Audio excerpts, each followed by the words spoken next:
Espíritu Espíritu Santo. Amén. Amén. Ven, Creador Ven, Espíritu, Creador Espíritu, nuestras almas, nuestras almas, tu don tu divino don llene divino, los pechos que creaste. Te llamas el llamas al Paráclito, Paráclito, el don del Dios del Dios Altísimo, Altísimo, fuente viva, fuente amor, viva, fuego amor, y espiritual ungüento. Autor de autor de 7 7 dones, dones, de Dios, de Dios, dedo dedo derecho, derecho, fiel fiel promesa del promesa del Padre, Padre, que por que por nosotros nosotros habla. alumbra los Alumbra los sentidos, el corazón corazones inflama, y sin cesar y sin conforta cesar nuestra conforta vida tan nuestra vida frágil. tan frágil. Ahuyenta Ahuyenta al enemigo, danos la danos paz la paz, contigo como guía, todo mal evite. danos danos ir hacia el Padre, Conocer a Dios. conocer a Dios siempre y entre ambos el Espíritu. Espíritu. Amén. Padre, todo suyo. Amén. Muy bien. Bueno, entonces, nada más repaso un minutito algo de lo visto la última vez para no empezar así sobre nada. Recuerden que comenzamos viendo los antecedentes históricos, poco con la ideología de género. Mencionábamos lo primero, Martín Lutero, con el subjetivismo religioso que él funda. El subjetivismo religioso que él funda establece obviamente un problema filosófico de fondo, ¿verdad? La razón no puede conocer, o por lo menos no puede conocer todo completamente. Y al no conocer la razón, ahora lo que queda es entonces la subjetividad nada más. Yo me hago mi propia religión, yo me hago mi propia verdad, me hago mi propio todo. Ahí empieza todo el problema. Bueno, no comienza con él solo, pero inicia un grave problema del subjetivismo que va a tener problemas y consecuencias en todo esto que vamos a tratar. La siguiente situación era René Descartes, el francés, ¿verdad? Él, por todo el tema de ideas que tenía, recuerden, lo esencial que nos importaba es el rompimiento de la unidad del ser humano en cuanto él plantea una verdad material puramente física y una verdad puramente espiritual. La res cogitan, que dice él, el alma que piensa, y la res extensa, el cuerpo. Entonces, la unidad que con Santo Tomás de Aquino se había logrado del ser humano, uno en cuerpo y alma, se rompe completamente y ahora tenemos un ser humano desgarrado. Un ser humano que son dos cosas completamente distintas. Claro, esto establece un problema enorme al dividir al ser humano, al romperlo, porque entonces ahora el cuerpo andará por un lado y el alma andará por otro lado. La razón andará por un lado y lo demás, y cada cosa. Esto va a contribuir a fundar el materialismo, que sobre todo se va a expresar en el materialismo, entre los muchos materialismos que hay, ¿verdad? Se va a expresar principalmente en el materialismo marxista, que es el que nos interesa a nosotros ahora. Con Marx, sobre todo, decíamos en el libro sobre la familia, la propiedad privada y el Estado, donde Marx y Engels establecen el principio de toda explotación, lo establecen en la familia y el matrimonio, porque la mujer está sometida a la voluntad explotadora del esposo. Entonces, para acabar eventualmente con este nivel de explotación, es necesario acabar con el matrimonio y con la familia. Esto ya lo intentó, habríamos dicho, la Unión Soviética y obtuvo resultados espantosos y por eso antes de la Segunda Guerra Mundial le dan marcha atrás a todo este asunto para conseguir que se puedan restablecer valores como los del amor a la patria y todo aquello de la familia. El ser humano necesita de la familia. Si no es en el ámbito familiar, el ser humano se destroza, ¿verdad? Recuerden que lo que nos separa de las bestias, entre muchas cosas, es que las bestias viven en manada, los seres humanos vivimos en familia.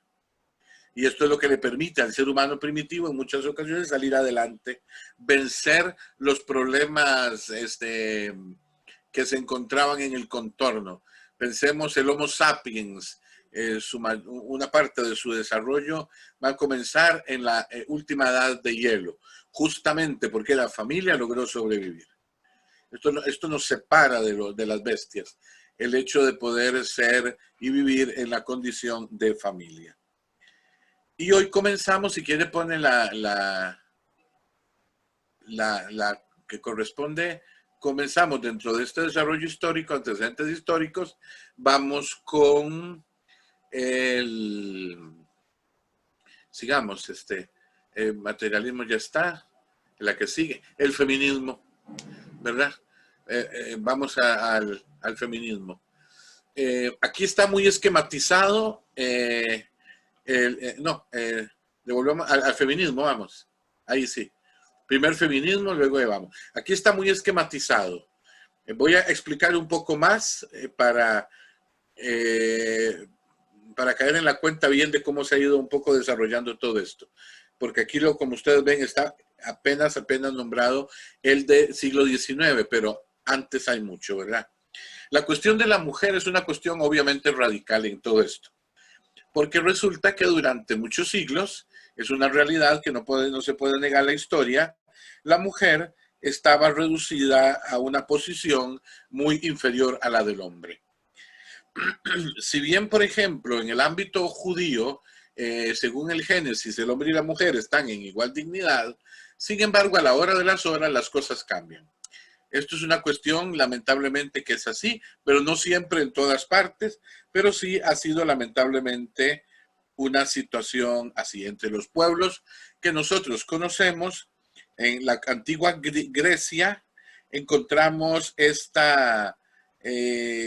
principios que regían toda su estructura social y económica, donde la mujer era considerada inferior.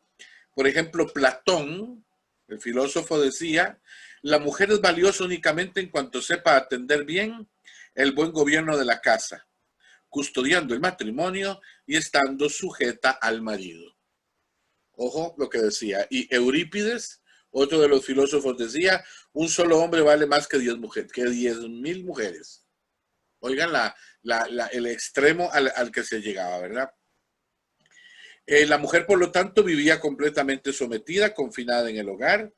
La mujer tenía que estar al cuidado de los hijos y de los esclavos.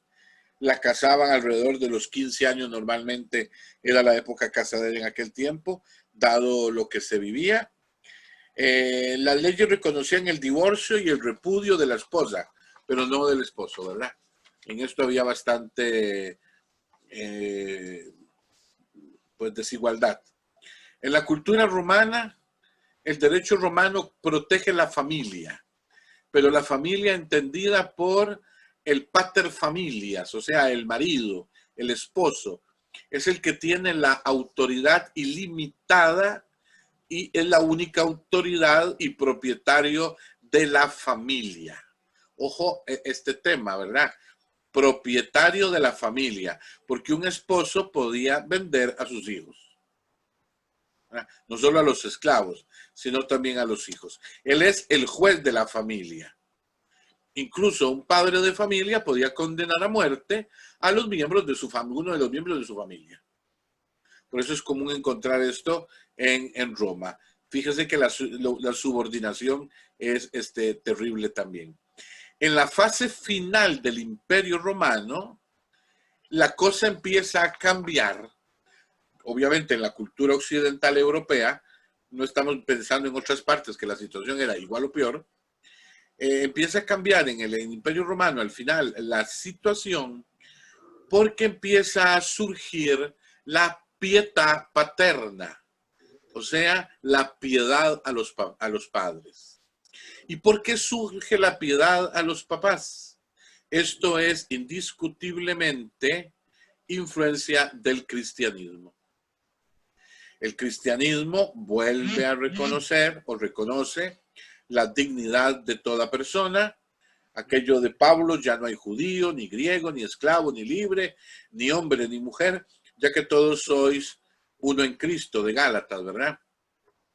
Este principio, más el principio que establece Cristo en cuanto al matrimonio, a la igualdad de condiciones para el hombre y la mujer, etcétera, empieza a cambiar la actitud del Imperio Romano, empieza a cambiar la actitud de Occidente hacia la mujer. Porque entonces la mujer ya no se establece en una condición de desigualdad y de inferioridad al hombre, sino que la mujer se establece en una condición de igualdad con el hombre. Recuerden el trato de Cristo con las mujeres, según lo relata el Evangelio, es una expresión de esto. Jesús escoge también entre discípulos a las mujeres que le siguen. Esto no era común en Israel, porque el rabino era escogido por los discípulos. En Jesús establece una forma diferente. Él escoge a sus discípulos, no los discípulos a él. No me habéis escogido vosotros a mí, yo os he escogido a vosotros. Ahí está la primera cuestión. Y segundo, el Evangelio menciona a un grupo muy grande de mujeres que le seguían. Se establece una relación completamente distinta. Incluso recuerden, en la resurrección es precisamente María Magdalena la que es propuesta como apóstola apostolarum, apóstol de apóstoles. Ve y dile a mis hermanos.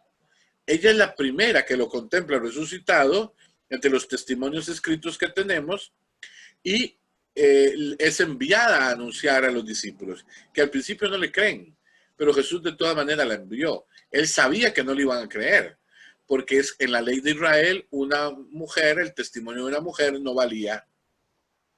Vale el testimonio del hombre nada más, pero sin embargo es enviada. Esto empieza poco a poco a cambiar la situación en relación con la mujer que durante siglos ha vivido la mujer en lo que hoy llamaríamos Occidente. Con el inicio de la Edad Media en Europa, del siglo V después de Cristo al siglo XV, también durante 10 siglos, la mujer poco a poco va cobrando protagonismo en la vida política, en la vida económica y en la vida eclesial. A nivel civil, poco a poco, las mujeres son capaces de administrar feudos, sobre todo cuando los hombres se van a las cruzadas. El rey se va a la cruzada, o el conde se va a la cruzada, el caballero se va a la cruzada, y ¿quién queda en la administración del reino, del condado, del ducado o de algún otro? Las mujeres, las esposas.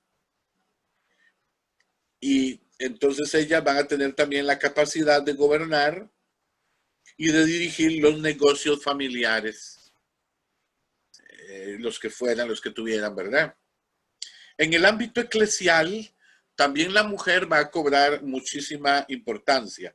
Hay una promoción verdaderamente de la mujer en el nivel religioso. Piensen, por ejemplo, en los monasterios y las abadías. Los monasterios en la Edad Media y las abadías, tanto las masculinas como las femeninas, logran tener una enorme influencia social, política, ideológica en la Europa de la Edad Media. Los monasterios son verdaderamente los centros de cultura y de desarrollo en la Edad Media. Esto hay que entenderlo, porque si no, no entendemos nada, ¿verdad?, de lo que ha pasado en el mundo. Lo que pasa es que la historia, o algunos historiadores se han encargado de negar este elemento, de ocultar estos elementos. Porque claro, a más se oculten, pues más ignorantes seguimos siendo, y pensamos que la mujer en la Edad Media vivía siempre en absoluta discriminación, como en la época primitiva. Esto obviamente va cambiando. No podemos decir que cambia todo de hoy para mañana, que ni hoy ha cambiado tampoco, ¿eh? Que ni hoy ha cambiado tampoco. No son los mismos los derechos de una mujer aquí en Costa Rica que los derechos que puede tener una mujer en el centro del Amazonas, o los derechos que puede tener una mujer por ejemplo, en Irak o en Arabia Saudita, donde apenas hace 2 años o 3 les dieron permiso de manejar carro, ¿verdad? Entonces fíjense que la cuestión se va avanzando en algo. Volviendo a los monasterios y a las abadías, que son centros de cultura, muchas abadesas llegan a tener más poder que muchos obispos. Porque resulta que una abadía, imaginen Europa despoblada, no con las grandes ciudades que hay hoy. El monasterio recibe muchachas, muchas veces son hijas de nobles, y de la misma manera que en el matrimonio hay una dote, en la vida religiosa hay una dote. Entonces, el terreno, el dinero, los animales, lo que fuese, que se daría en dote por la mujer que se casaba, igual se da en dote por la mujer que entra al monasterio. Entonces, muchos monasterios gradualmente van acumulando grandes extensiones de terrenos. Incluso muchos terrenos de muchos monasterios serán más grandes que una diócesis. Entonces, prácticamente que el obispo está sometido a lo que diga la abadesa. Luego, el elemento de educación, de cultura. Entonces llegan a tener enormes importancia, incluso intelectual. Esto se ha estudiado poco, pero la importancia intelectual de muchísimas abadesas es realmente impresionante en aquellos siglos. Surge en Europa en el siglo XII un movimiento de mujeres cristianas e intelectuales que se llamaban las beguinas. Beguinas eran este grupo de mujeres entre las que sobresalen Catalina de Siena o Ángela de Foligno, que dedicaban su vida tanto a los desamparados como a los enfermos, pero también al cuidado de lo intelectual. El Papa Benedicto había canonizado y declarado patrona de Europa a una alemana, Hildebranda de Bingen. Hildebranda tiene libros de medicina natural, de hierbas y todas estas cosas que eran comunes en los monasterios, que hoy los médicos en Alemania estudian esos libros para determinar cómo verdaderamente se lograba que ella curara muchísimas enfermedades con distintas hierbas y demás. Hoy se está estudiando eso. Es una abadía y además esta abadesa llegó a tener enorme importancia. Lo mismo en España. El Renacimiento español no solo encuentra aquellas mujeres que se dedicaban al cuidado de enfermos y demás, sino también mujeres que se dedicaban enormemente al humanismo cristiano, al estudio. Eran verdaderas intelectuales, eran mujeres humanistas al nivel con cultura e independientes del pensamiento masculino, que eran interesantísimas. Una de ellas era doña Mencia de Mendoza. Esta mujer sobresale en España precisamente por su gran cultura. También piensen, por ejemplo, en América, Sor Juana Inés de la Cruz, que se hizo monja y fue una mujer de una gran cultura. En fin, hay bastante desarrollo también con los límites propios, ¿verdad? No, algo que nunca podemos hacer es juzgar.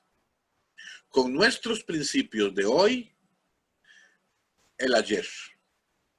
Esto es una tremenda barbaridad y una tremenda estupidez. Porque nuestros principios de hoy se deben a un montón de elementos culturales, etcétera, de hoy.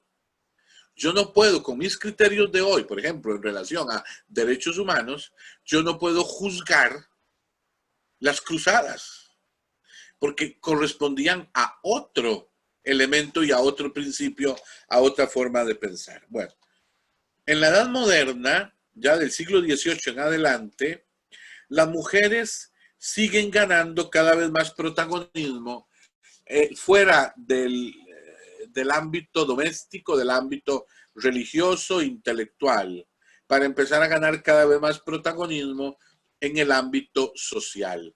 Recuerden que sobre todo en el siglo XVIII, con la Revolución Francesa, comenzarán los grandes movimientos sociales y literarios en donde muchas mujeres toman iniciativas. Sin embargo, todo esto del papel de la mujer a partir del siglo XVII va a estar muy marcado por una obra, un libro que se llamó Sobre la igualdad de los sexos, escrito por un cura francés que se llamaba Poulain de la Barre.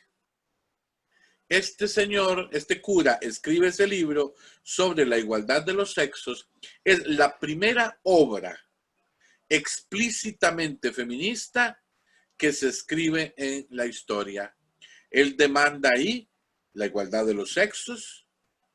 Debe existir una sociedad igualitaria en la que hombre y mujer nacen libres e iguales y por tanto con los mismos derechos. Es a partir de este libro, fíjense, en el siglo XVII, que poco a poco comienza esta relevancia de la mujer. Aunque vino la Revolución Francesa, sin embargo, la Revolución Francesa no le concedió a la mujer mayor importancia. Tuvo que esperar más tiempo, ¿verdad? Y será ya con la modernidad, ya en los siglos que siguen, que poco a poco se va ganando, aunque con algunos retrocesos. Por ejemplo, en el siglo XIX, el Código Napoleónico, en 1804, dirá que la mujer es nuestra propiedad, nosotros no somos la suya. Eso refiriéndose al hombre, ¿verdad? Entonces la mujer es vista enteramente como propiedad del hombre. El hombre la maneja según quiere porque la mujer es simplemente una propiedad. Y así continúan algunas otras situaciones. Avanzando ya más el siglo XIX, que ya ustedes lo tienen ahí en la... Lo pueden ver, sí, en la pantalla, ¿verdad? Sí lo tienen ahí. Muevan la cabeza diciendo que sí, por lo menos. Darme cuenta. Ok. Sí, porque nadie hable, porque si no... Sí, porque no hacen... Sí, pero que no hable porque si no hace un despelote, ¿va? Bueno. Nada más, padre. ¿Sí? Que le hagan doble clic a la pantalla para que lo vean completo y no les estorbe cualquier cosa las otras cámaras. Ah, sí, sí. Que le dan doble clic en la pantalla y así y para volver a recuperar las caras se le da Otra vez lo mismo. Otra vez el doble clic. Ok. Bueno, entonces, ¿por qué hicimos ese recorrido? Pero ¿por qué ahora? Porque ya en el siglo XIX aparecerá el que podríamos decir el primer feminismo más organizado, más internacional, y ya de una manera mucho más compacta.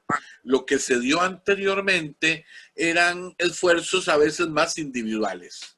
Un esfuerzo por aquí, por allá. Pero ya el siglo XIX marcará esto, finales del siglo XIX. Sobre todo en qué? Ahí lo tenemos en las mujeres sufragistas de Inglaterra y Estados Unidos. Las mujeres que piden el voto. Las mujeres que exigen el derecho de votar. Esto será un proceso lento, pero poco a poco se va a ir ganando más y más, iniciado finales del 19 y principios del 20. Este feminismo va a empezar a tener unas características, por eso surgen en este primer feminismo dos corrientes que eran completamente opuestas.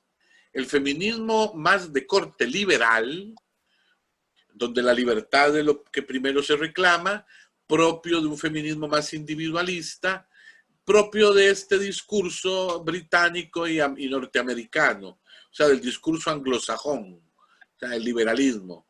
Toda mujer tiene derecho al voto y por lo tanto toda mujer puede y debe tener la posibilidad de votar. Y el otro feminismo que surge es el feminismo que se va a dar un poco en la Europa continental, Francia, Alemania, España, etc. Y este feminismo llamado relacional, distinto del otro que es individualista, se funda más en el socialismo.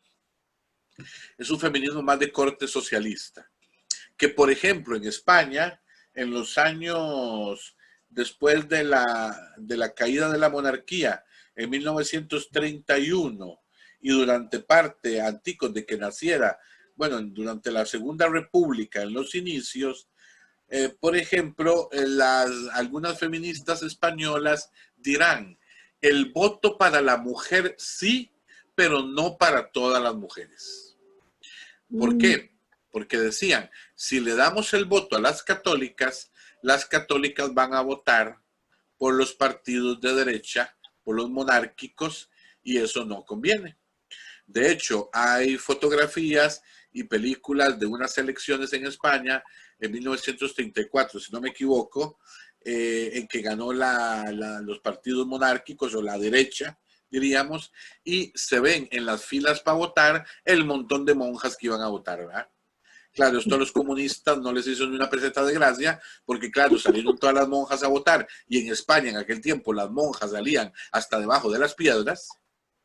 Entonces, claro, ganaron la derecha.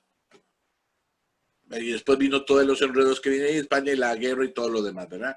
Pero entonces fíjense que este feminismo, este primer feminismo, estaba ideológicamente dividido. Más libertad, menos libertad, pero había diferencias entre el liberalismo y un feminismo más de corte socialista. El mundo siguió dando vueltas, como es propio que lo haga, ¿verdad?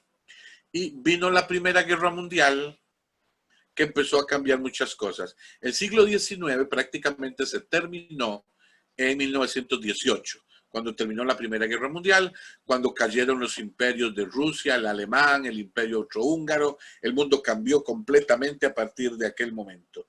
Entre los años 18 al 39, que comenzará la Segunda Guerra Mundial, la humanidad vivió de construir por la crisis económica, recuerden, del 29, la humanidad vivía en un mundo idealista, un mundo extraño, un mundo que se terminó. Habían grandes luchas y esfuerzos por el feminismo para siempre conseguir voto, para los horarios de trabajo de las mujeres, todo esto que era muy difícil en Inglaterra. Las mujeres trabajaban en lavanderías de 4 de la mañana a 10 de la noche. Mal pagadas, mal comidas, mal descansadas. Al final se terminaban muriendo jovencísimas. Había mujeres que prácticamente nacían en la lavandería y morían en la lavandería. Una cosa espantosa. Todo esto ahí se va gestionando. Con el final de la Segunda Guerra Mundial, ya cambia un poco todavía más la cuestión. ¿Por qué? Porque durante la Segunda Guerra Mundial se dio un fenómeno muy interesante, sobre todo en los Estados Unidos. Los hombres, la mayoría, se fueron a la guerra. Las mujeres se quedaron trabajando. Entonces, una buena parte de la mujer trabajaban en las fábricas, también ayudando a hacer armas de guerra, tanques, aviones y todo lo demás. La mujer trabajaba en la industria también. Entonces, el hombre se va a la guerra, la mujer se queda trabajando con una doble responsabilidad, el trabajo y la casa. No todas trabajaban, obviamente, pero muchas sí trabajaban. Tampoco todos los hombres se fueron a la guerra. Muchos estaban incapacitados de ir a la guerra o impedidos por alguna razón, incluso razones laborales, ¿verdad?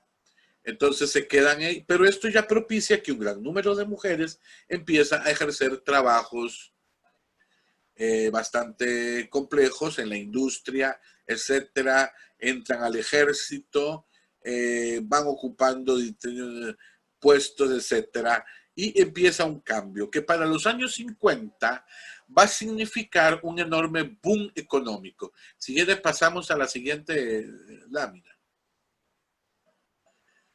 Por eso ya empezamos hacia los años 60, más o menos, el segundo feminismo. En los años 50 hay un enorme crecimiento económico, sobre todo en Europa, y también en Estados Unidos, perdón, y en Europa. ¿Por qué se da este enorme crecimiento? Se da este enorme crecimiento porque, claro, había que recuperar el mundo después de la Segunda Guerra Mundial. El mundo tenía que recuperarse. La economía tiene que recuperarse. Hay producción, hay trabajo, hay riqueza.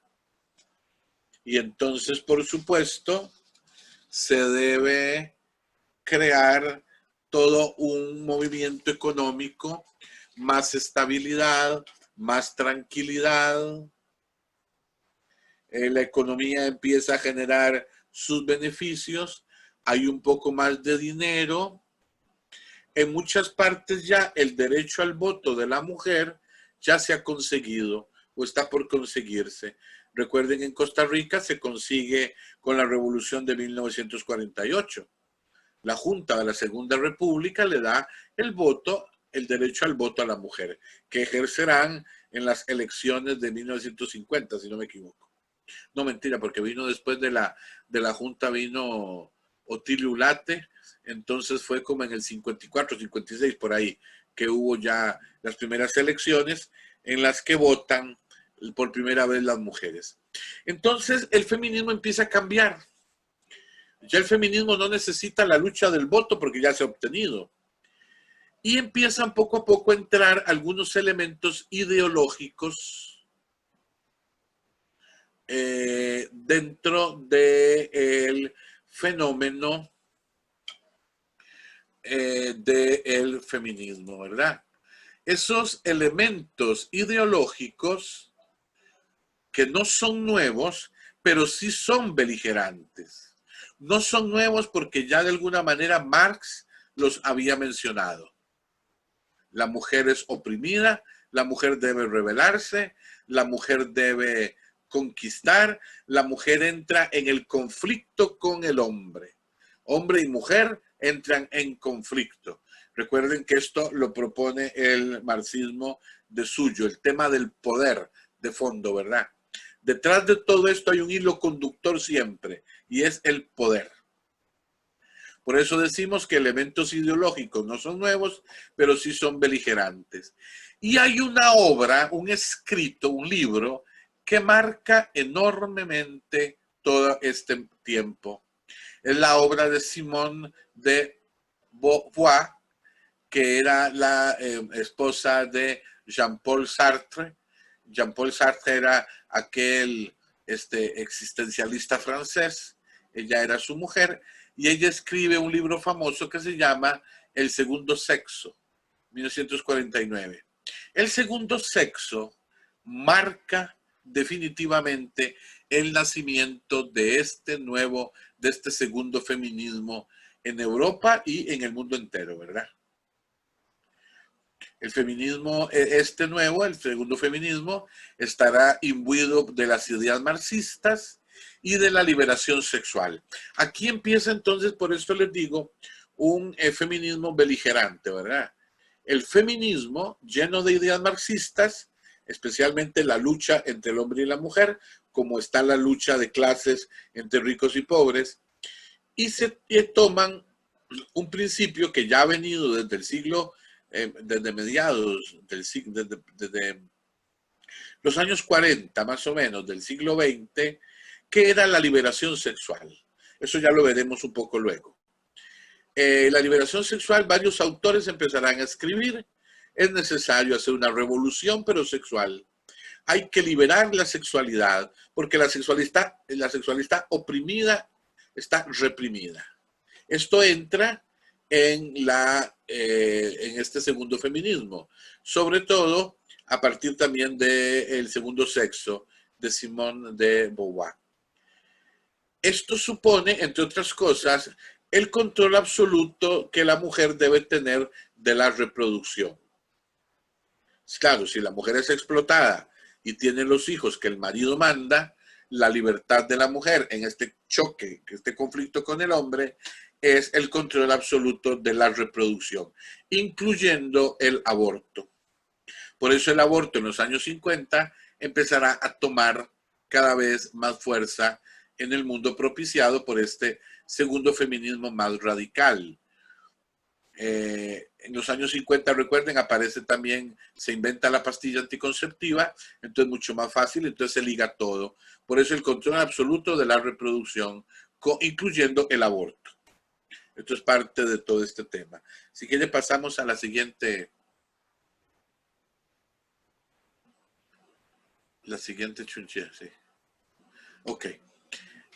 Y en los últimos años, ya este feminismo continúa, ¿verdad? Este feminismo radical continúa hoy de muchas formas, lo veremos también en el camino. Y aparece, poco a poco empezará a aparecer, años 70, 80, sobre todo más fuerte en los 90 y actualmente, un tercer feminismo o feminismo revisionista. Entre los problemas que tenía el segundo feminismo es que va a negar la biología. Este tercer feminismo no niega lo biológico. Esto profundizaremos más adelante este tema. No niega la biología y la mujer no renuncia necesariamente a sus tareas domésticas o profesionales. La mujer que quiere ser profesional lo es y la que no quiere ser profesional pues no lo es. La que quiere quedarse en la casa se queda y la que quiere ir a trabajar va, o la que quiere trabajar y estar en la casa lo hace. Este feminismo es muy importante porque valora a la mujer como mujer. El segundo feminismo incluso desprecia a la mujer que elige las tareas domésticas, porque la consideran siempre una persona sometida a la masculinidad, al patriarcado, dicen ahora, ¿verdad?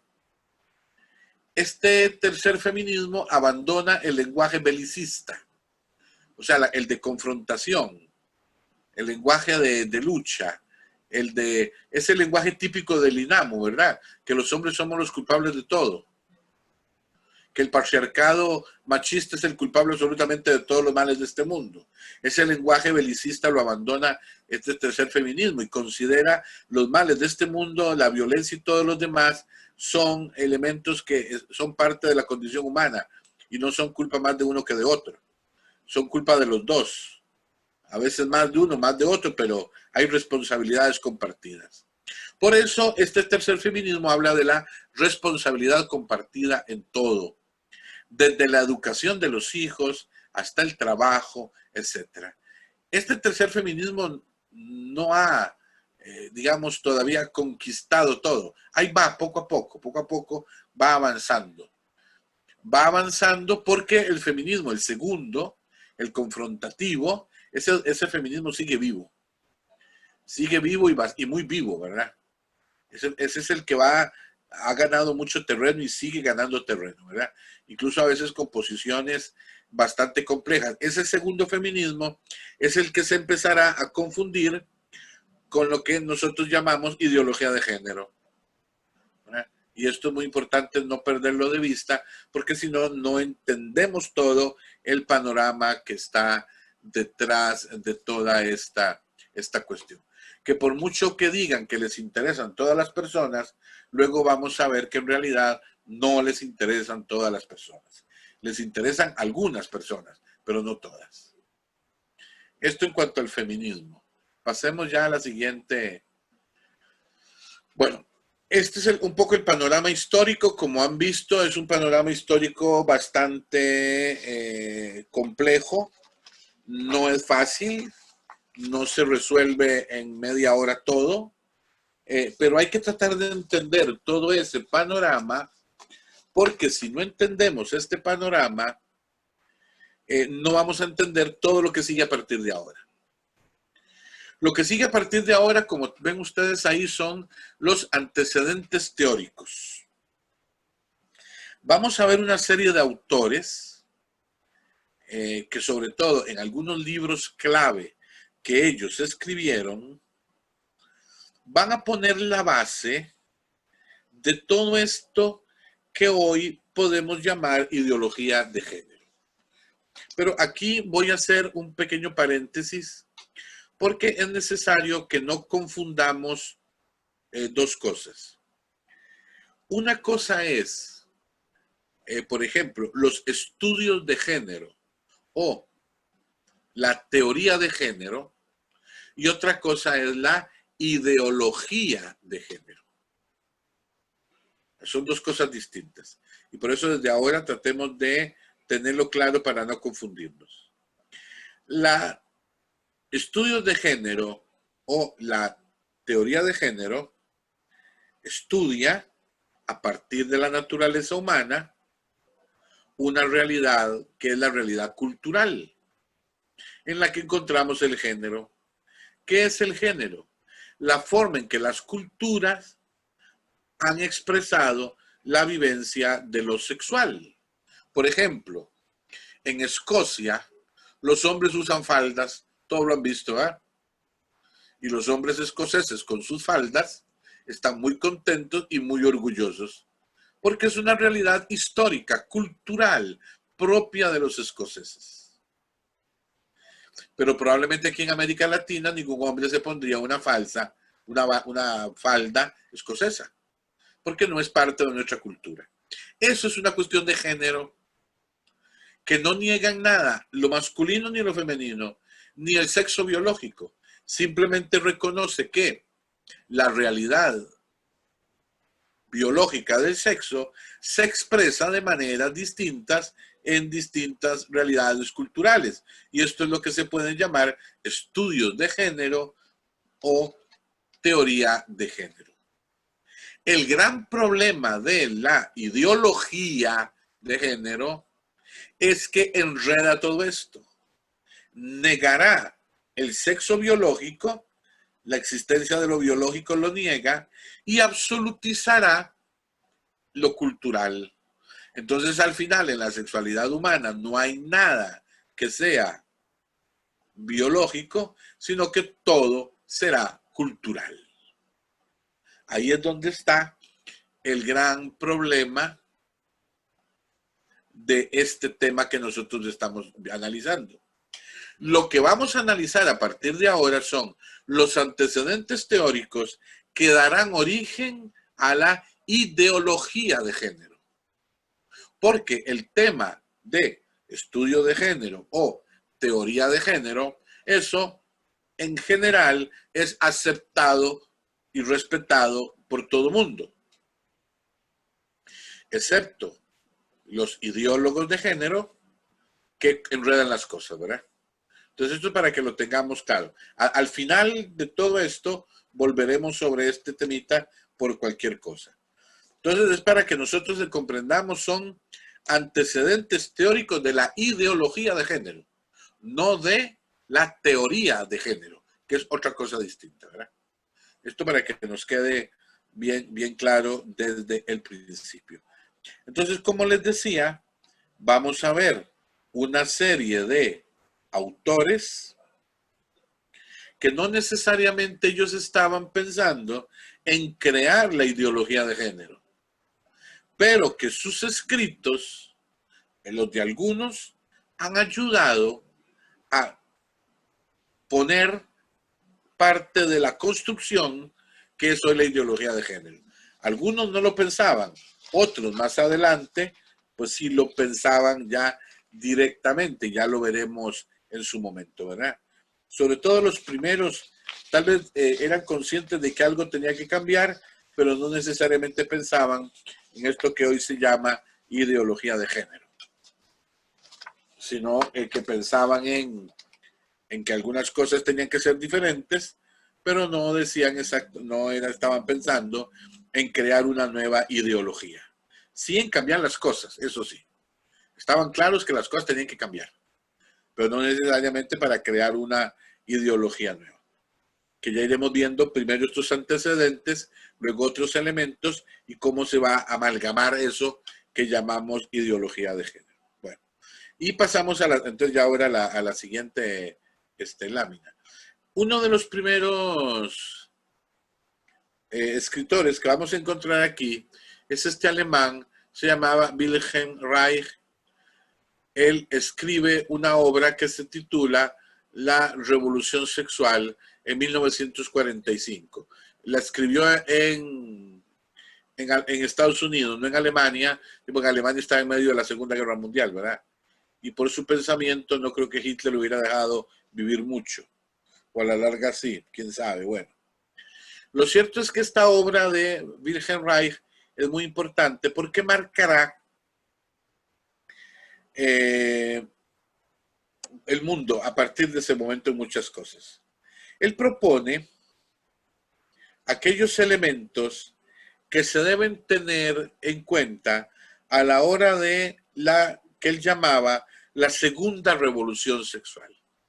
Una primera revolución sexual, decía, se dio en los años 20, después de la caída, de acabada la Primera Guerra Mundial.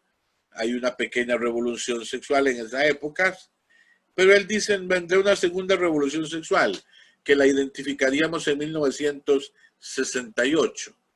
Él no estaba pensando para esa época, pero sí se dio esa revolución segunda en el 68.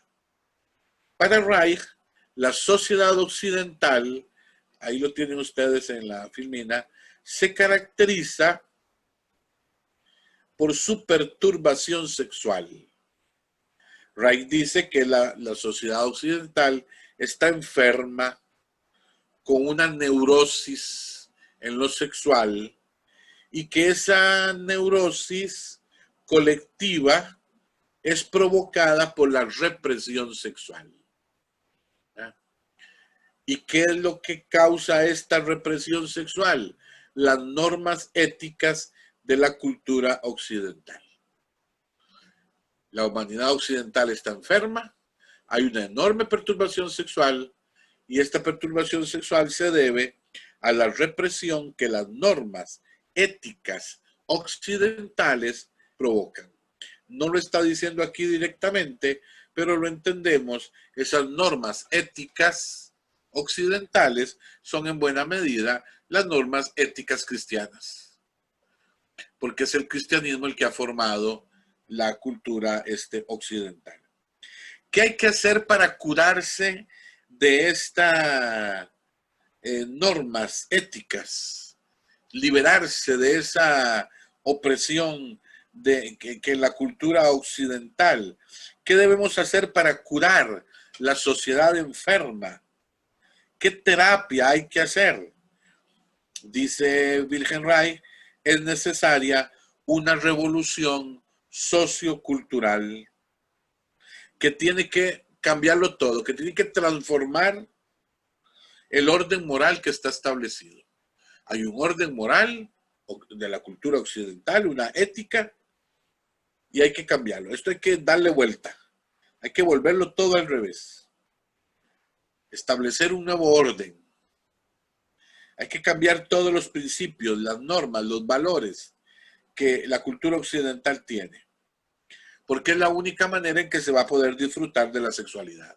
Porque mientras la persona esté sometida a todos esos principios que condicionan éticos, no va a disfrutar nunca de la sexualidad. Es necesario por eso cuestionar las bases éticas de Occidente. O sea, hacer ver que las bases éticas de Occidente no funcionan ya más, que todo tiene que cambiar. Y ese cambio solo se logrará con una nueva revolución sexual. Esta liberación sexual va a liberar definitivamente al ser humano, lo va a llevar teóricamente a la propia autorregulación, pero recuerden, con todo el problema subjetivo, esta autorregulación viene de su voluntad subjetiva. Será bueno o malo lo que cada quien considere bueno o no. ¿Verdad? Por esto, este cambio en el paradigma axiológico, en los principios de los valores y normativos, se tiene que llevar a cabo ¿cómo? Eliminando a la familia que se ha establecido sobre la unidad del matrimonio. La única manera de que cambien los valores, ese paradigma axiológico, que cambien los principios éticos, es deshacernos de la familia definitivamente. Y para deshacernos de la familia es necesario deshacerse del matrimonio, que garantiza la unidad. El hombre y la mujer se unen. Recuerden Aristóteles, el ser humano es, antes de social, conyugal. Se unen el hombre y la mujer, traen sus virtudes, forman el hogar, y los hogares virtuosos forman una sociedad virtuosa. Esto hay que explotarlo. La revolución sexual debe explotar esto, cambiar los principios éticos, que lo que han hecho es reprimir y enfermarnos a todos con esa perturbación sexual. ¿Cómo cambiamos esto? Cambiando el paradigma de los valores, de los principios, los valores éticos, morales, etcétera. ¿Y cómo cambiamos todos estos valores y principios? Deshaciéndonos de la familia. Porque la familia es el lugar donde todo mundo se enferma, donde todo mundo está enfermo. Y esto se logra eliminando el matrimonio de una vez por todas. Porque el matrimonio con sus normas impide la verdadera libertad sexual. Por ejemplo, menciona Reich, la moralidad matrimonial es opresora en cuanto crea la monogamia, la heterosexualidad, la castidad, la virginidad, la fidelidad conyugal, la idea de una sexualidad procreativa, etc. Entonces, estos principios hay que desaparecerlos, porque precisamente por vivir la monogamia no se pueden tener muchos hombres o muchas mujeres. Precisamente por eso no hay que vivir la heterosexualidad y la castidad o la virginidad, que son enfermedades que nos ha metido el cristianismo. La fidelidad conyugal, ¿a quién se le ocurre que tiene que haber fidelidad conyugal? No, cada quien puede ir por donde le dé la gana. La fidelidad conyugal es opresión, ¿verdad? La sexualidad para tener hijos, ¿a quién se le ocurre? No. O sea, en eso ni pensemos. Vean la naturaleza humana. La sexualidad para tener hijos, no, eso hay que eliminarlo completamente. Todos estos elementos nos llevan, por eso, a una sexualidad opresiva, a la opresión. Y la única manera de liberarse de esto, para darle rienda suelta a los impulsos biológicos, que son los únicos que pueden mandar sobre uno, es empezar a deshacernos del matrimonio y de la familia. Fíjense que en el libro 1945 no es que haya sido leído por todo mundo, pero sí fue leído por algunos que comenzaron a meter estas ideas poco a poco y gradualmente en las universidades, en las empresas, en todas partes. Y esto fue entrando y fue ganando terreno. Sin que nos diéramos cuenta, fue ganando cada vez más terreno. Entonces se va poniendo poco a poco una mayor separación entre la familia, el matrimonio. Ya no hay que valorar. Por eso, claro, antes de tratar de salvar un matrimonio, mejor que se divorcien. Antes de tratar de salvar la familia, mejor que se deshaga. Por eso mejor no tener hijos.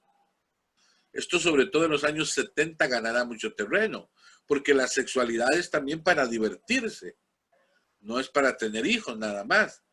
Entonces los dos principios fundamentales del matrimonio, el unitivo y el procreativo, se rompen completamente. ¿Cuándo se puede buscar la armonía de estos principios? Pero no, hay que romperlo. La sexualidad o para entretenerme o para tener hijos, pero las dos cosas no se pueden. Fíjese que entonces este señor planteó una serie de ideas interesantísimas. No necesariamente estamos de acuerdo con ellas, pero desde el punto de vista meramente social, esto gana enormemente terreno, gana muchísimo terreno. Y nuestro mundo a partir entonces, fíjense, 1945, sobre todo a partir de los 50, 60, empezó todo esto a ganar más y más y más terreno. Y yo preguntaría de todos ustedes, creo que hay 47 participando en este momento, ¿quién de ustedes ha leído el libro de la Revolución Sexual? Probablemente nadie lo conoce, no sé. Pero de todas estas ideas sí las han oído en algún momento de la vida, aquí o allá. No sabíamos de dónde venían, pero ahí estaban dando vueltas en el mundo.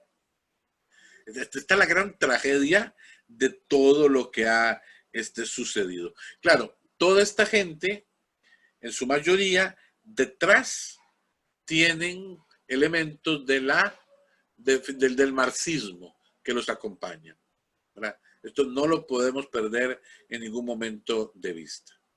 Pasemos a la siguiente.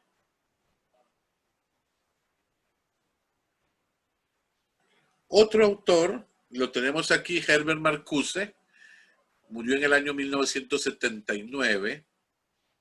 Se ve un viejito muy bueno, muy buena gente el viejito se ve. Tiene su obra, se llama Eros y Civilización. Lo escribe 1955.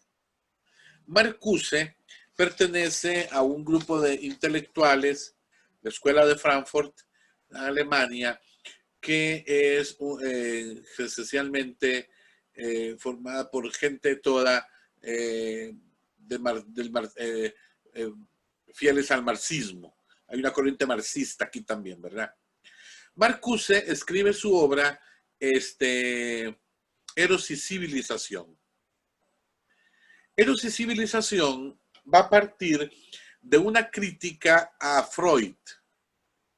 Porque Freud decía, a mayor progreso cultural, habrá más falta de libertad.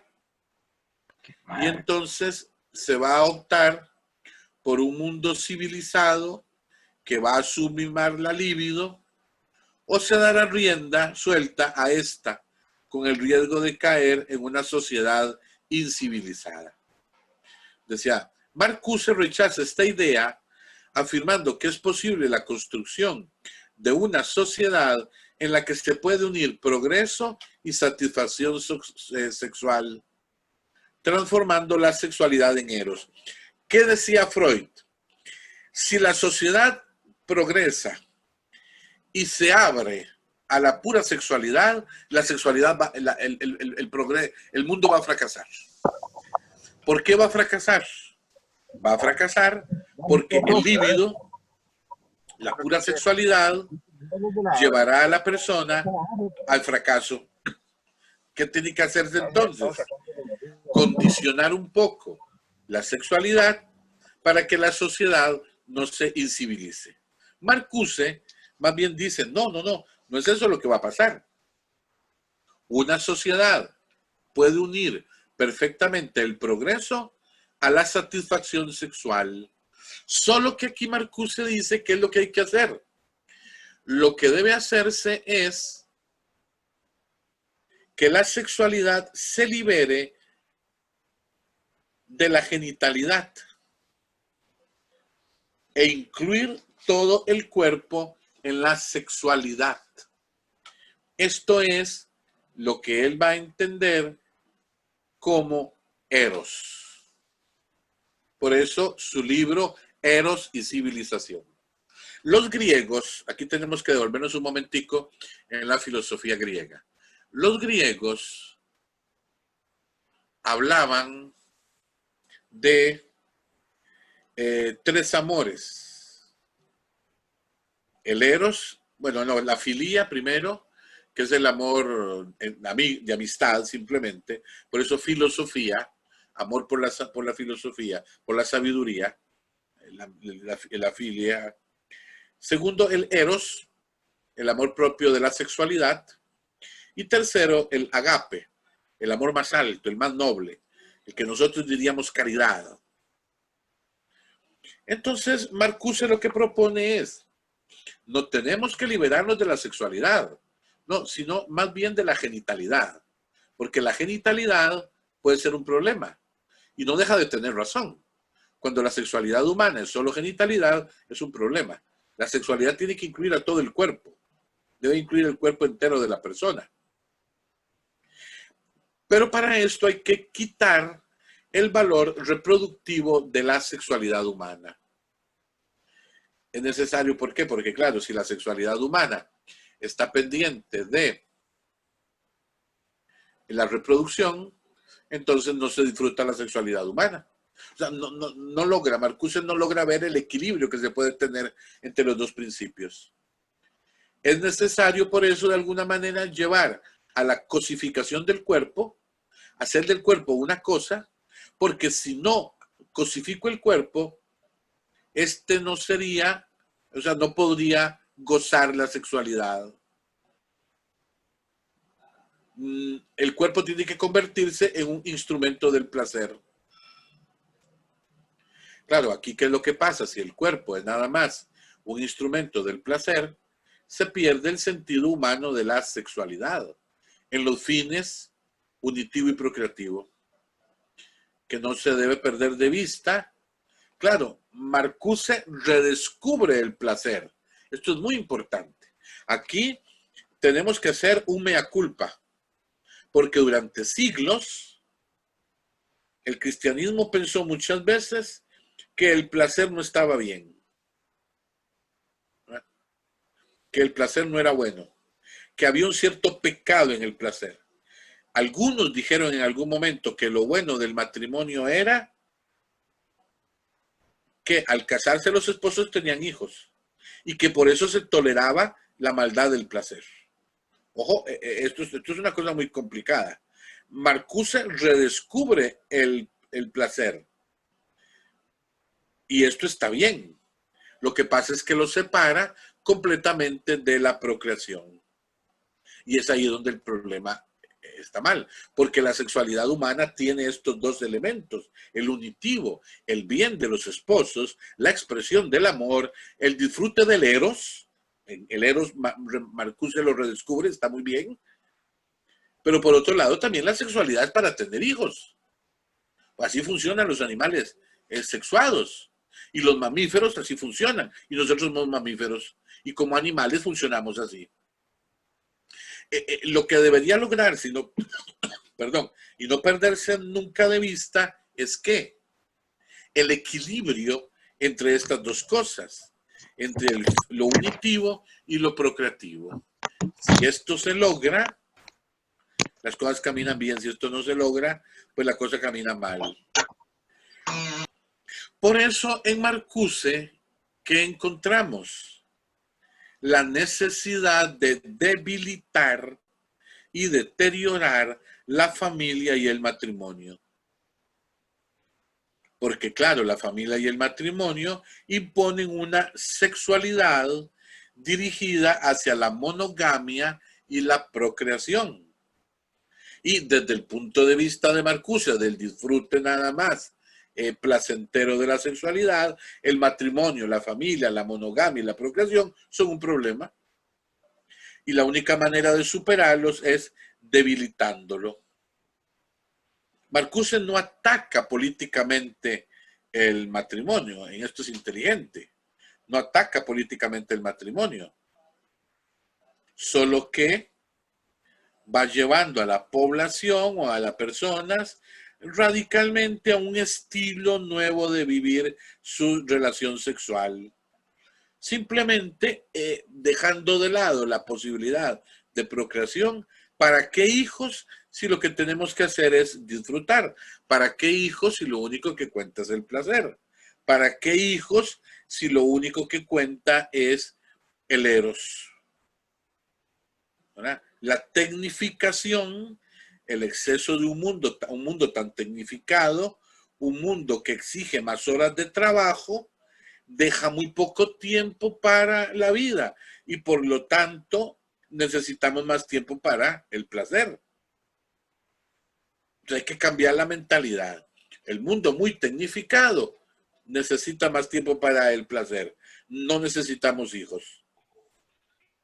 Por eso se separa completamente la procreación y la sexualidad. Aquí, claro, él hablará también en su libro mucho de la necesidad de introducir anticonceptivos cada vez más perfectos.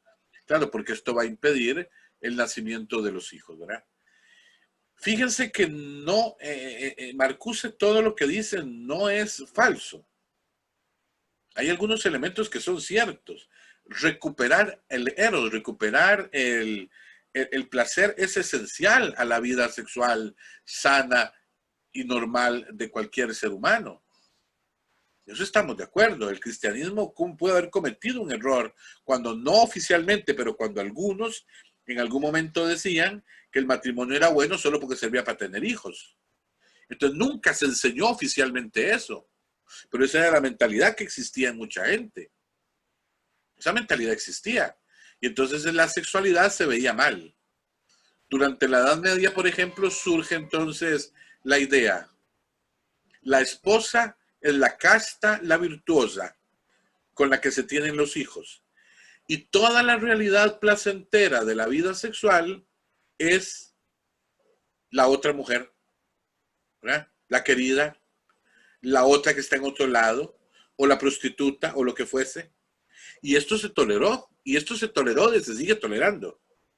Obviamente, Marcuse en eso nos hace ver que una parte de la enseñanza, cuando algunos dijeron que el placer es malo, etcétera, etcétera, que el matrimonio solo para tener hijos, estaban muy equivocados.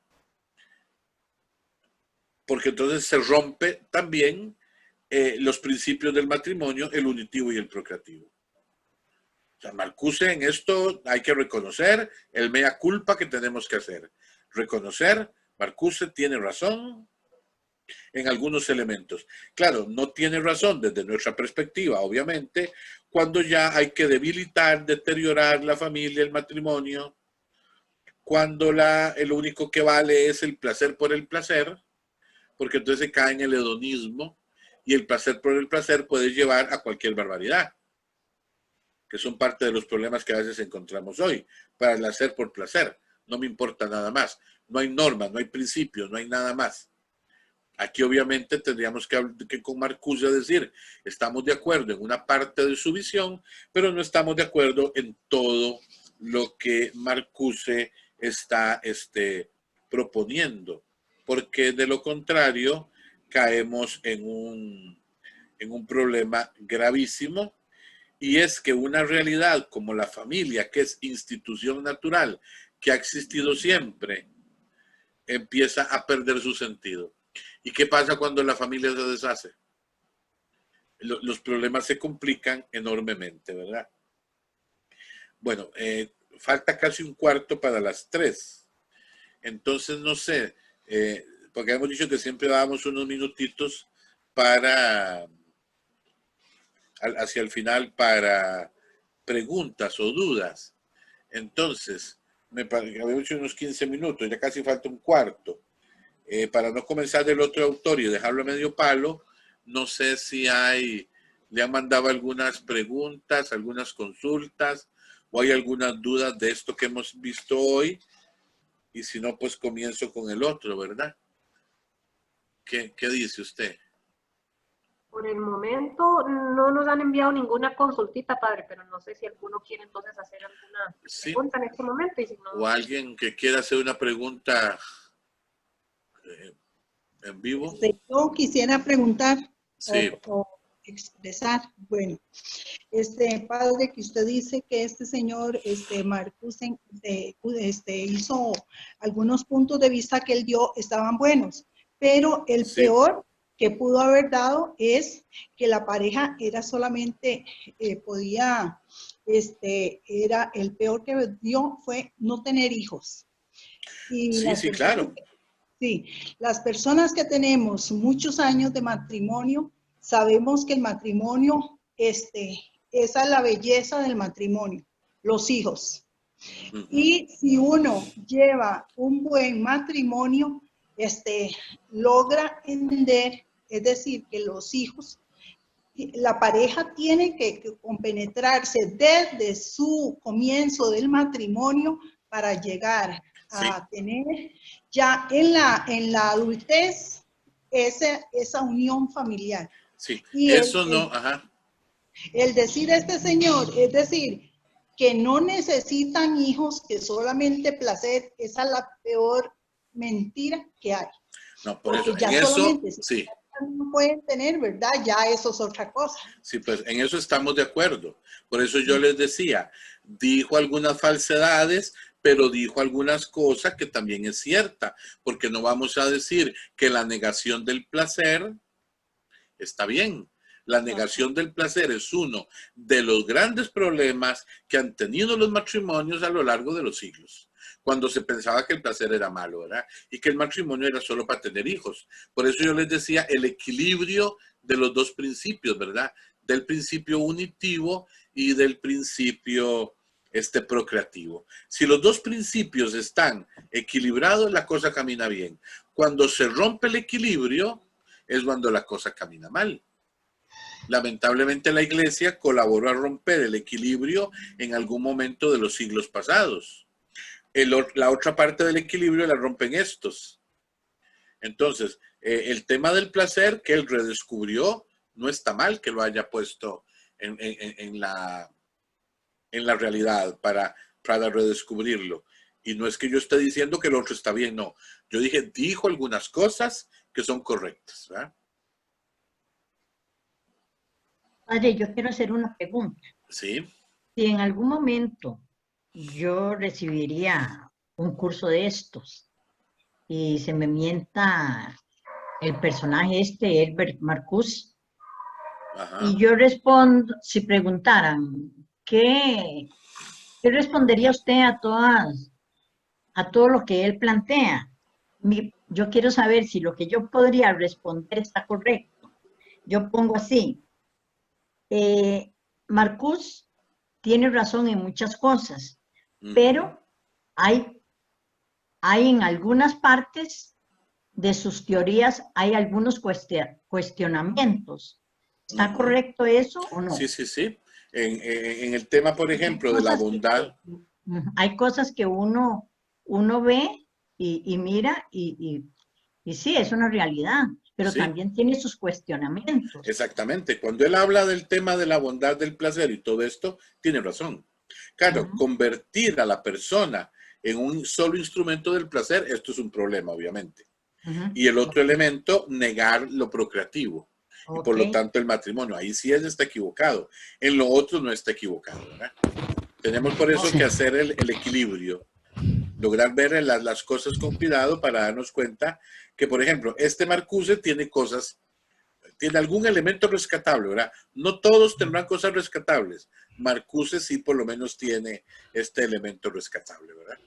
Ok, muchas gracias. Bueno. Padre. Sí. Sí, Mabel Rodríguez es mi nombre. Yo estaba escribiendo, pero soy más lenta de escribir que de hablar. Sí, mejor hablar. Sí, dos cositas nada más.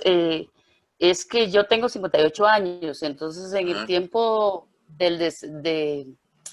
vi en la universidad toda esta historia claro, de la cuestión histórica de estos resultados que tenemos hasta hoy, ¿verdad? Por supuesto. Soy trabajadora social y entonces, a mí, yo lo que pienso y lo que tal vez nunca hemos hecho o no hemos hecho, la parte jerárquica sí lo ha hecho, pero nosotros mismos es dar conciencia de que el resultado de este pensamiento de Marcuse y de muchos otros que están ahí también ha sido de nosotros como iglesia. Y lo que usted acaba de decir, yo casi le digo, ay, lo que yo estaba pensando. Pues, claro, usted lo piensa más teóricamente que yo, ¿verdad? Pero yo tuve un resultado de que yo soy casada y cuando me hicieron el curso del matrimonio, en la vida nunca me hablaron de estas cuestiones sexuales. Incluso yo he dado catequesis, muchas veces me he encontrado gente como de mi edad o un poquito mayor, ¿verdad? Que piensa en que esta cuestión sexual es totalmente aparte, esta cuestión del placer, o pensaba que esta cuestión del placer es totalmente aparte de la vida incluso cristiana de uno, ¿verdad? Entonces, ahí es donde yo veo cómo es la falla, digamos. No tanto que los teóricos hayan dicho una cosa u otra, sino que realmente en el pueblo nunca se le capacitó o se le formó de tal manera que sintiera que la parte sexual tiene la cuestión de unidad, de procreación, pero también tiene la cuestión de placer que es nacida de Dios también. Porque exactamente. Es el amor, ¿verdad? Sí. Que es parte de la sexualidad humana. Es correcto. Y que si la sexualidad humana, yo digo que es solo para procrear, es cierto, pero no solo para procrear. Y si digo que es solo para el placer, es cierto, pero no es solo para el placer. Deben juntarse las dos cosas. Hay un autor Era un cura, era un padre dominico español. Él ya murió en el 2005, cuando a los pocos días de que murió Juan Pablo II, se murió él. Yo he leído muchas obras de él. Se llamaba el padre Antonio Rollo Marín. Rollo Marín tiene un libro de moral para seglares en el que él dice, y cuando yo lo leí la primera vez en una edición, revisé 2 ediciones más, a ver si era un error. Sí.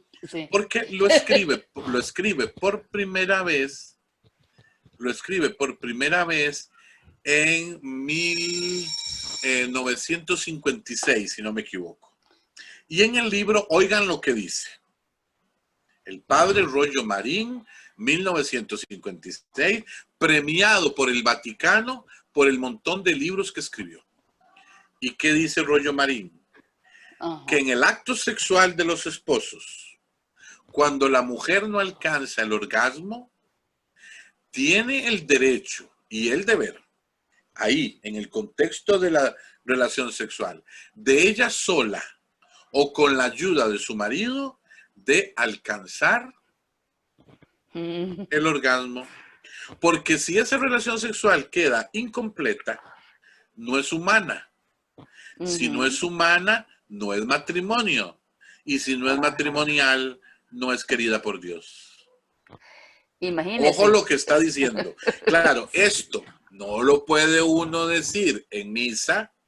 No, por supuesto. Porque la mitad de las mujeres caen descompuestas. Claro. De lo que se han perdido, Sí. Y la otra mitad caen Son los hombres que caen descompuestos. Y la otra mitad caen descompuestos. Ahora, fíjese. Y lo decía en 1956. Sí, esto no se puede decir en misa, tan así. Sí, pero bueno, yo me pregunto, en pastorales matrimoniales, en el movimiento familiar cristiano, etcétera, etcétera, etcétera, etcétera, del 56 a hoy, ¿cuándo ustedes habían oído decir esto? Ese es el problema. Que Padre, tenemos esto tendrá que ver errores. un poco. Esto tendrá que ver un poco con el tabú que hay precisamente, o más bien a partir de cuándo es que se da ese tabú, precisamente lo que está hablando Mabel, porque yo todavía con mis padres era un tabú, inclusive cuando uno le venía la menstruación, Dios libre hablar de eso en la casa. ¿Qué fue lo que pasó en la sociedad para que se diera ese tabú así tan cerrado que era prohibido? Eso ha existido de siglos. De siglos y siglos. Poder decirle, mire, eso comenzó tal día de tal hora, es casi imposible. Eso es una cosa de siglos. En parte en esa, lo que hablábamos al puro principio, de esa inferioridad, de que se consideraba a la mujer, del problema, por ejemplo, en la tradición judía, recuerden que la sangre era impureza, entonces la mujer menstruando es impura, entonces la mujer menstruando no se puede acercar a nadie, ni a un hombre, ni esto, ni lo otro. Entonces, poco a poco, por unas cosas y por otras y por otras y por otras, se fueron creando esas ideas que llegaron a considerarse en algún momento, sin ninguna mala voluntad de nadie, pero llegaron a considerarse como verdades absolutas. Cuando nos sentamos a ver qué dice realmente la Escritura, qué enseña verdaderamente la Iglesia, nos damos cuenta de que no, eso eran tabúes, que no tienen por qué ser realidades, pero que lamentablemente no fueron. Sí. El problema es que de eso nos fuimos entonces, ven, al otro extremo. Solo el placer, nada más que el placer. Ven, ese es el problema. Sí. Lograr el equilibrio es el gran problema. ¿Cuál es el problema de la ideología de género en el fondo? Se rompe el equilibrio de la persona. Eso lo vamos a ver más adelante, cuando todas estas ideas las vamos a confrontar con la antropología que nos enseña la Iglesia, ¿verdad? Padre, una última cosita. ¿Cuál es la diferencia entre una abadía y un monasterio? Es que no había terminado. La abadía normalmente es mucho más grande, mucho más extenso el territorio y muchas veces, bueno, la abadía está gobernada por un abad o una abadesa, el monasterio por un prior o una priora. Y los monasterios normalmente dependen de abadías. Son fundaciones más pequeñas. Por ejemplo, en Costa Rica las hermanas, las carmelitas descalzas de Escazú, es monasterio. Bueno, no, las carmelitas nunca tuvieron abadías, solo monasterios. Pero no importa, cuando ellas vienen aquí, este monasterio dependía de algún monasterio de España. Hasta que ya ellas puedan manejarse solas. Lo mismo pasa con las abadías. Una abadía fundan un monasterio en algún lado y la abadía sostiene muchas veces el monasterio hasta que ya puedan vivir relativamente solos, ¿verdad? Padre, Muchas tengo gracias. otra pregunta. Sí. Me están preguntando cuál es el nombre del libro del padre Antonio Rollo. Se llama Teología Moral para Seglares. Son 2 tomos, pero no se los recomiendo. Sin suficientes estudios anteriores de moral o alguna cosa, no se los recomiendo porque vamos a ver, el lenguaje que él propone, el lenguaje es bastante complejo. Entonces, si no hay un estudio teológico anterior, el libro va a ser para ponerlo de adorno y para empolvarse, sinceramente, ¿verdad? Gracias. Bueno, creo que esa es como la última pregunta. No sé si alguien más tiene alguna otra preguntita. No, me parece que yo vi una escrita por ahí que yo mencioné a Catalina de Siena y a la otra era apellido Foligno en italiano, pero se escribe Foligno, o sea, F-O-L-I-G-N-O,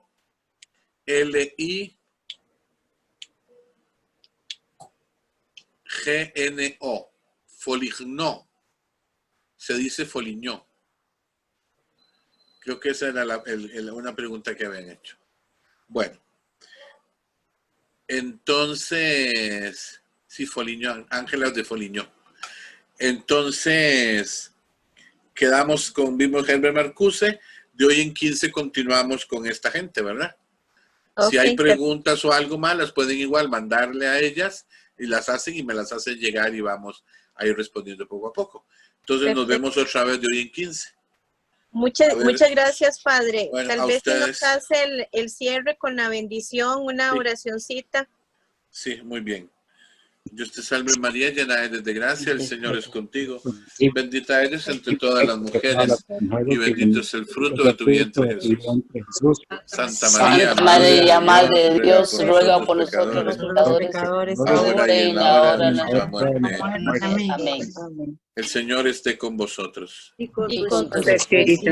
Que la bendición de Dios Todopoderoso, Padre, Hijo y Espíritu Santo, descienda sobre ustedes y sobre tus trabajos y actividades. Bueno. Amén. Dios los acompañe. Gracias, Padre. Igualmente, nos vemos Padre. en 15 días, si Dios quiere. Gracias, si Dios lo permite. Gracias. Hasta luego. Gracias. Buenas tardes. Luego, buenas tardes.